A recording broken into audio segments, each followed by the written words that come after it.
नमस्कार, सत्यहिंदी.com में आपका स्वागत है। एक नजर अब तक की सुर्खियों पर। अंबाला पटियाला बॉर्डर पर किसानों और पुलिस में टकराव जारी है। किसानों ने जबरन हरियाणा सीमा में प्रवेश कर लिया है। पुलिस ने इस दौरान लाठीचार्ज भी किया है। किसान लगातार अपने ट्रैक्टरों पर चढ़कर आगे बढ़ने की कोशिश कर रहे हैं और लगातार नारेबाजी भी कर रहे हैं, लेकिन पुलिस पानी की तेज बौछार, आंसू गैस के गोलों और ट्रक खड़े कर किसानों को रोकने की कोशिश कर रही है। हालांकि किसान भी इस बार पूरी तैयारी के साथ आए हैं। वो खाने पीने का सामान भी लेकर आए हैं, जिससे उनको जहां पर रोका जाएगा वो वहीं पर बैठ जाएंगे। आंदोलनकारी किसान संगठन केंद्र सरकार से 3 कृषि कानूनों को रद्द करने की मांग कर रहे हैं, लेकिन बीजेपी सरकार किसी भी सूरत में कृषि कानून रद्द नहीं कर रही है। 3 नए किसान कानूनों को रद्द करने के अलावा किसानों की मांग है कि बिजली बिल 2020 को भी वापस लिया जाए। किसान संगठनों की शिकायत है कि नए कानून से कृषि क्षेत्र भी पूंजीपतियों या कॉरपोरेट घरानों के हाथों में चला जाएगा और इसका नुकसान किसानों को होगा। किसानों के विरोध प्रदर्शन पर प्रियंका गांधी ने मोदी सरकार को घेरा है। उन्होंने ट्वीट कर लिखा है कि किसानों से समर्थन मूल्य छीनने वाले कानून के विरोध में किसान की आवाज सुनने की बजाय बीजेपी सरकार उन पर भारी ठंड में पानी की बौछार मारती है। किसानों से सब कुछ छीना जा रहा है और पूंजीपतियों को थाल में सजाकर बैंक, कर्जमाफी, एयरपोर्ट, रेलवे स्टेशन बांटे जा रहे हैं। तो वहीं सीपीआई नेता कन्हैया कुमार ने कहा, जिनके बच्चे सीमा पर गोली खाते हैं, उनके पिता और भाइयों पर इतनी ठंड के मौसम में ये सरकार वाटर कैनन चला रही है। पहले किसानों मजदूरों के हक मार लिए, अब उनकी पीठ पर लाठी मार रही है। दिल्ली के सीएम अरविंद केजरीवाल ने किसानों का समर्थन किया है। उन्होंने ट्वीट कर लिखा है कि केंद्र सरकार के तीनों खेती बिल किसान विरोधी हैं। ये बिल वापस लेने के बजाय किसानों को शांतिपूर्ण प्रदर्शन करने से रोका जा रहा है। उन पर वाटर कैनन चलाई जा रही है।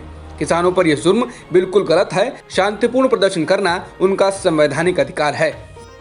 देश की राजधानी दिल्ली में जहां हजारों किसानों ने कृषि कानूनों के खिलाफ धरना देने का ऐलान किया है, तो वहीं आज केंद्र की श्रम नीतियों के खिलाफ दर्जनों मजदूर संगठनों ने हड़ताल का ऐलान किया है।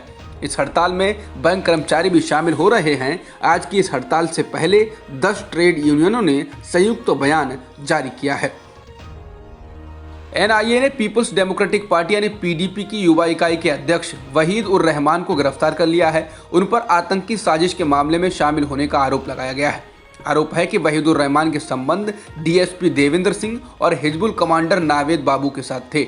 बता दें, वहीद उर रहमान ने 3 दिन पहले ही डीडीसी चुनाव के लिए नामांकन किया था। गिरफ्तारी पर पीडीपी प्रमुख महबूबा मुफ्ती ने प्रतिक्रिया दी है। उन्होंने कहा कि वहीद उर रहमान को इस वजह से गिरफ्तार किया गया है क्योंकि वो डीडीसी का चुनाव लड़ रहे हैं। बता दें, विपक्ष आरोप लगाता रहा है कि गैर बीजेपी उम्मीदवारों को चुनाव प्रचार नहीं करने दिया जा रहा, उनको घरों में ही नजरबंद किया जा रहा है।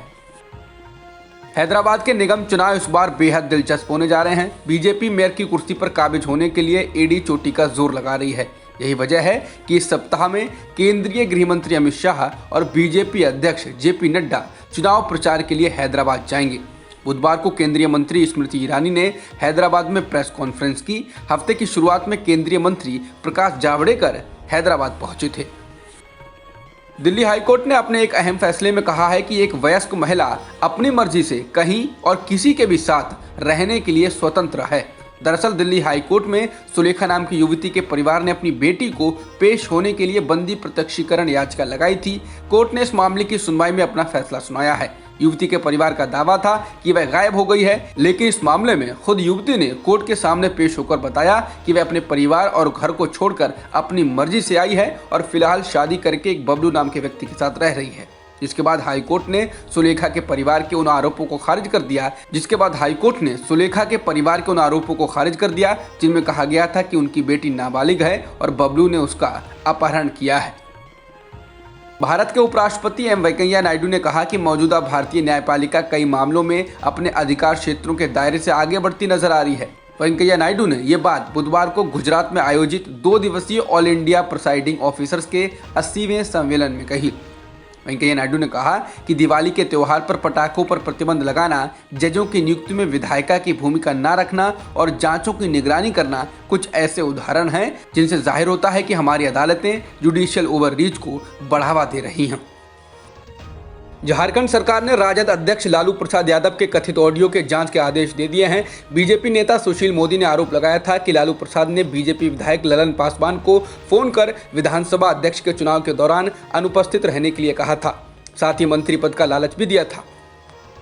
देश के दूसरे सीरो सर्वे की रिपोर्ट सामने आ गई है। इसके अनुसार 10 साल से ऊपर के 6.6% लोग कोरोना से संक्रमित हो चुके थे, जबकि 7.1% वयस्कों में कोरोना वायरस के खिलाफ एंटीबॉडीज मिली हैं। कुल मिलाकर ये समझें कि 10 साल से ऊपर का हर 15 में से एक व्यक्ति कोरोना से संक्रमित हो चुका था। सर्वे के मुताबिक 7.43 करोड़ लोग अगस्त तक कोरोना से संक्रमित हो गए होंगे। भारत में पिछले 24 घंटों में कोरोना वायरस संक्रमण के 44,489 नए मामले सामने आए हैं। इसके साथ ही देश भर में कोविड संक्रमण के कुल मामले बढ़कर 92,66,000 से अधिक हो गए हैं।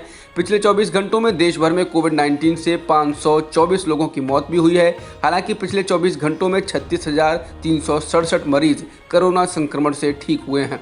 फिलहाल एक्टिव मामले 4,52,000 से ज्यादा हैं। जॉन्स हॉपकिंस यूनिवर्सिटी के मुताबिक दुनिया में कोरोना संक्रमितों का आंकड़ा 6 करोड़ 3 लाख के पार हो चुका है और मृतकों की संख्या 14,20,000 से ज़्यादा हो चुकी है। फिलहाल वर्ल्डोमीटर्स वेबसाइट के मुताबिक 4 करोड़ 20 लाख से अधिक लोग ठीक भी हो चुके हैं। जॉन्स हॉपकिंस यूनिवर्सिटी के मुताबिक अमेरिका में संक्रमितों का आंकड़ा 1 करोड़ 27 लाख से अधिक हो गया है और मृतकों की संख्या 2,62,000 से ज़्यादा हो चुकी है। वहीं ब्राजील में कोरोना संक्रमितों का आंकड़ा 61,66,000 से अधिक हो चुका है और मृतकों की संख्या 1,70,000 से अधिक हो गई है। फुटबॉल के महानतम खिलाड़ियों में शुमार अर्जेंटीना के मशहूर फुटबॉलर रहे डिएगो मैराडोना का 60 साल की उम्र में कार्डियक अरेस्ट के कारण निधन हो गया। इसी महीने की शुरुआत में दिमाग में क्लॉटिंग के लिए उनका ऑपरेशन हुआ था। यह ऑपरेशन सफल रहा था। बता दें 1986 में जब अर्जेंटीना ने वर्ल्ड कप जीता तब मैराडोना उस टीम के कैप्टन थे। वो बार्सिलोना और नापोली जैसे नामी फुटबॉल क्लबों के लिए भी खेले। न्यूजीलैंड दौरे पर 18 दिसंबर से 3 T20 और 2 टेस्ट की श्रृंखला खेलने वाली पाकिस्तानी क्रिकेट टीम के 6 खिलाड़ी कोरोना पॉजिटिव पाए गए हैं। संक्रमित पाए गए सभी खिलाड़ियों को क्राइस्ट चर्च में क्वारंटीन किया गया है। बता दें लगभग कोरोना को मात देने की ओर बढ़ रहे न्यूजीलैंड में इस खबर से हलचल हो गई है। अब तक की खबरों में बस इतना ही। बाकी खबरों के लिए बने रहिए सत्यहिंदी.com के साथ।